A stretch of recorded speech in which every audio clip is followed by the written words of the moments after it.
3 contextes dans lesquels il faut complètement oublier le vert. Le premier contexte, c'est si tu as un lieu ultra végétal avec énormément de végétation différente. Souvent, on voit ça dans les mariages au Portugal, sur certains domaines, on voit énormément de verts différents, des verts un petit peu plus tropicaux, des verts un peu plus classiques, sobres. Donc, ça peut être très dangereux. Encore une fois, il ne faut pas forcément éviter le vert, mais en tout cas, ça va être plus complexe de choisir un vert.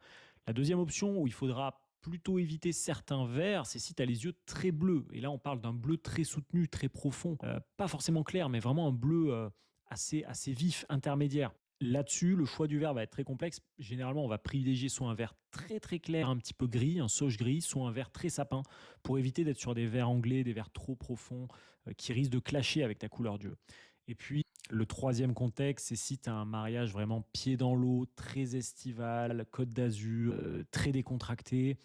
Et pour le coup, il y a tellement d'autres possibilités qui pourraient être plus sympas, comme du bleu ciel, costume lavande, costume beige, pourquoi pas un gris clair, qui pourrait être sympa. Je trouverais ça dommage personnellement d'aller sur du vert, quel que soit le vert d'ailleurs. Il y a évidemment énormément d'autres contextes dans lesquels tu peux porter du vert. Ce que je te dis n'est pas une science exacte, ça dépend de ton contexte, ça dépend de ta personnalité. Évidemment, on est là pour t'accompagner. Bymonsieur.com, tu peux prendre rendez-vous si tu souhaites plus d'informations sur la création de ton costume sur mesure pour ton mariage.